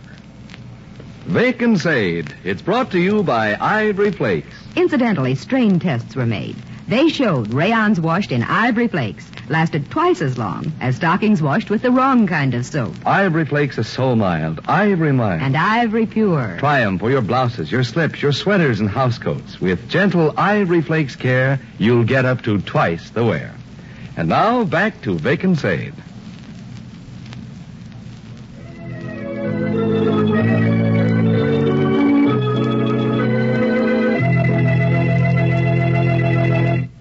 Well, sir, it's late afternoon as we enter the small house halfway up on the next block now. And here in the kitchen we find Mr. Victor Gook and his wife's amiable Uncle Fletcher Rush, late of Dixon, Illinois. Uncle Fletcher is holding forth at the moment, and we hear him say, "This fellow, Art Gummers, invented a fish stretcher. Idea was you go fishing and then bring your catch around to Art's place, and he'd stretch your fish for you on this contraption of his, and they'd look bigger when you showed them off to your friends. Art figured he'd make in the neighborhood of $40,000 on that invention. By George, he never realized a dime. Trouble was, people refused. Who's that? Huh? Somebody's coming in the front door. You nervous, Vic? No. You say? Act jumpy as a cat. Hi. It's only Rush. Rush, huh? Yeah. Fine. Hi, Rush. Oh, Uncle Fletcher. No, this Art Gummers never realized a dime on his fish stretcher. Bought a horse and buggy on tick on the strength of it, got married on the strength of it, and sent his brother to Barber College on the strength of it, and never realized a dime. Is that it? Where's your mother? Downtown shopping, I guess. Believe she mentioned the wash rag sale at Hamilton's this noon. How are you, Uncle Fletcher? Yes, sir. You're a good boy, Rush. Thanks. I've been down at the YMCA ever since school let out. Fat men playing handball? No, there's a celebration on. This week is the 120th anniversary of the birth of Sir George Williams, the founder of the YMCA. Oh? Me and most of my friends spend so much time at the YMCA, we feel like we got a right to take part in the celebration. What's this, Rush? They're talking about the YMCA. Oh! It was started by Sir George Williams 120 years ago this week. Why? Horse blanket, old heater plate. Yeah. Step to the pantry and bring out the 2 articles you'll see on the bottom shelf at once. Apple? No. Hop along. And when you return, I'd like to engage you in conversation. Speaking of Art Gummers and his fish stretcher invention, likely you remember Art's brother. No, can't say I do. Sycamore fella. No. Married into the Geezer family? No. Alarm clocks, huh? Bring him here. 2 of them. Yeah, bring him here. That was a funny thing. New alarm clocks, huh, Doc? Yeah. Where'd they come from? I bought him. Art's brother's name was Raleigh, I believe. How'd you happen to buy 2 new alarm clocks? These alarm clocks presents for somebody, Gus? No. Sit down. Okay. Art and Raleigh Gummer also had a sister. That's so. Your chair comfortable, Rush? Yeah. That's good. Hey, what's the idea? You don't mind having a pleasant little chat with your father, do you? No. Just relax and take it easy. Art and Raleigh Gummer's sister's name was Florence. Excuse me, Uncle Fletcher. I got a little something I want to say to Stovepoker here before his mother gets home. Fine. Have I done something, Gus? You've done nothing, Query. Your recent conduct has been most laudable. Keep up the good work. Uh-huh. Your chair is comfortable? My chair is fine. Hey, what's the idea? No idea in particular. I fixed for spending money. Spending money? Do you have sufficient cash for your current needs? Fly on the ceiling, by George. I got 11 cents. That is a modest sum. Yeah? A very modest sum. Yeah. Fly on the ceiling, Vic. Probably you could find good use for additional money. Hey, get to the point. What point? Do you object to this little quiet conversation? Relax. Sit back. Take it easy. You're sure that chair is comfortable? Oh, shucks. Vic. Yes, Uncle Fletcher. Half-wit fly on the ceiling. Oh, He'll perish with winter so near. J.H. Masters there in Union Grove, Illinois, swatted so many flies one afternoon. Excuse me, Uncle Fletcher, but I got a thing or two to say to Annabelle here. Fine. Yes, Rush, I understand you've been a real good boy lately. I imagine so. Good. Oh, by the by, I did a little shopping a while ago. Bought these alarm clocks? Yes. They look like nice ones. Especially nice ones. Far superior to the ones we had before. Before? Yes. We still got them, haven't we? I feared not. Sure, we still got them. One of them's up in my room. No, Rush. They've vanished. Vanished? Vanished. Both of them? Both of them. Where'd they vanish to? They just vanished is all. A half-wit fly ain't got any more idea where he's going than a rabbit. Walked along the ceiling a while, flew over to the gas stove, flew over to the sink, strolled around on the floor. Now he's back on the ceiling again. He's got no idea where he's going. Shucks. Egg yolk, old currycomb. I bought these 2 alarm clocks for a special reason. Yes, and you offered me money and asked me if my chair was comfortable for a reason, too. I suppose I might as well be frank. You say our old alarm clocks have vanished? Vanished. Uh-huh. Why do you say uh-huh in such a knowing way? I think I know what happened. What happened? You tried to fix our alarm clocks and busted them. Not so fast now. Let me explain first that Almost got the lame brain that trip, by George. I... Flies are pretty smart customers getting out the way. Didn't I hit the nail on the head? Didn't you get to monkeying with our alarm clocks and bust them? I guess there's no point in beating around the bush. Your surmise is substantially true. Want me to surmise some more? Please. Mom's told you to lay off our alarm clocks because you've already busted about 40 of them. You're scared to tell her that 2 additional alarm clocks have been ruined. I may as well admit it. Well, where do I come in? I thought the 2 of us might get together here. Why, you son of a gun, you. He got away. How you mean the 2 of us might get together?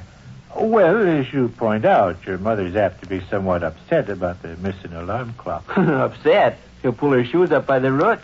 I'm afraid so. Where are the alarm clocks, by the way? Out in the garbage box. No, George, here was my notion. I'm the guilty party. Exactly. No, this old coot in Union Grove, Illinois used to swat flies every afternoon. You have an alarm clock record that's absolutely spotless. You never broke an alarm clock in your life. I, on the other hand, have been most unfortunate.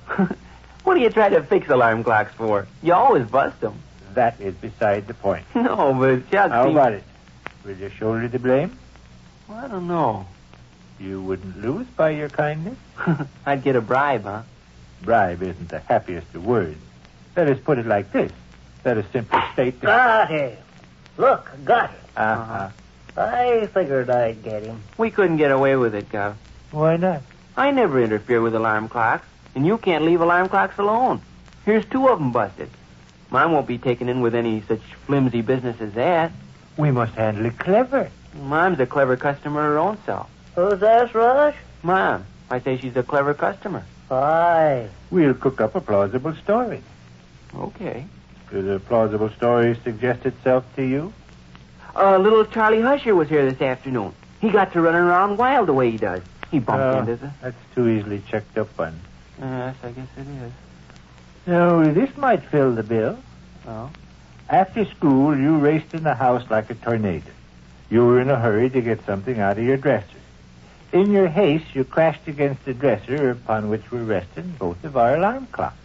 They fell to the floor and shattered into bits. You become frightened. You wondered what to do. I walked in at that moment, and you made a clean breast of the whole matter. I'm an understanding father. I realize it was an accident. I give you money, and you step to the drugstore and buy these fine new alarm clocks. Yes. Sound all right? Mom will certainly give you some searching glances. May heaven give me strength to stand up under him. I guess maybe the story will hold water. Leave, I'll go home directly. See, the alarm clocks got broke accidentally. Nobody busted them trying to fix them. Uh-huh. Submit your report to your mother, and I'll back you up. Okay. A little later on, I'll discuss financial matters with you. Oh, that's okay. I'm glad to help a fellow out. Nevertheless, you're entitled to some small token of appreciation. No fooling Mom would jump and holler if she thought you broke them 2 alarm clocks. There's not a doubt of it. Yeah, leave, I'll stroll on home directly. Oh, don't hurry, Uncle Fletcher. No, stick around. Getting along towards supper time. How'd you happen to tackle them clocks in the first place? I noticed them on your dresser there, and I... Got out your little hammer? Yes. Why the heck do you try to fix alarm clocks with a hammer? I'm quite satisfied with the manner in which I fix alarm clocks. Fella needs a screwdriver. I prefer my little hammer. Threw the junk in the garbage box, huh? Yes. And then walked to the drugstore and bought these? Yes. Nice ones, huh? Very nice. Nice alarm clocks, Uncle Fletcher? Beg pardon? Aren't these nice alarm clocks? Yes, they are. Streamlined alarm clocks. Fella in at the drugstore told me there's a balance wheel inside that's scientifically the last word. Yes, sir. The way it operates, the mechanism is set in some kind of a rubber composition, capable of withstanding shocks, and also with... Well, heck, I'll show you. Rush, hand me my little hammer there on the stove. You'll appreciate this, Uncle Fletcher. You're a mechanical-minded chap. Aye. Rush, hand me my little hammer. The drugstore guy said these alarm clocks ought to last a lifetime with proper care. Aye. Rush, will you hand me my little hammer, please? No, Gov. Huh? Don't bother him. Bother? The alarm clocks. I want to demonstrate to Uncle Fletcher how they're put together. Yeah, but you know what happens. Kindly hand me my little hammer. Please, Gov. Fine. Fine. Rush. No, Gov. Rush. Oh, Gov. Hand me my little hammer. Which concludes another brief interlude at the small house halfway up from the next block. And there we leave Vic and Sade until the next time.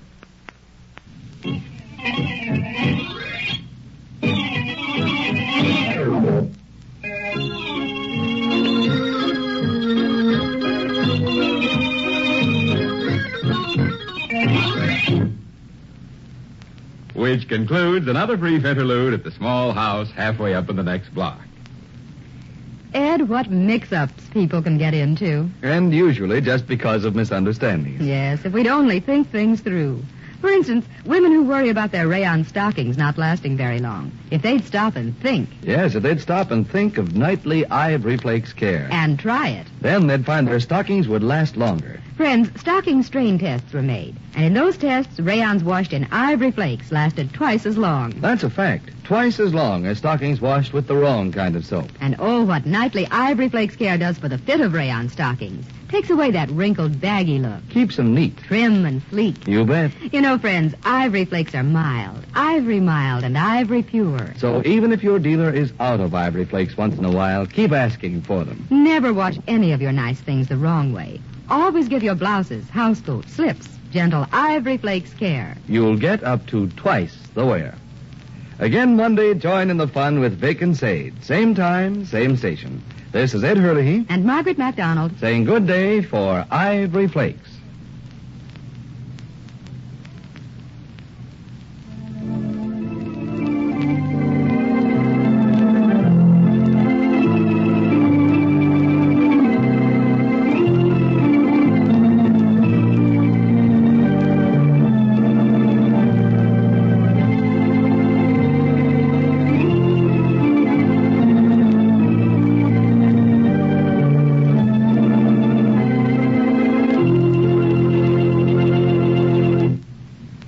Send used fats against the enemy.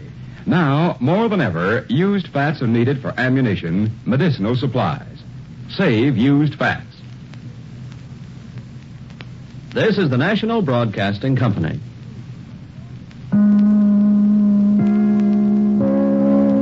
You've been listening to Drama Thursday on the Radio Theater channel, as heard at www.oldtimeradiolisten.com.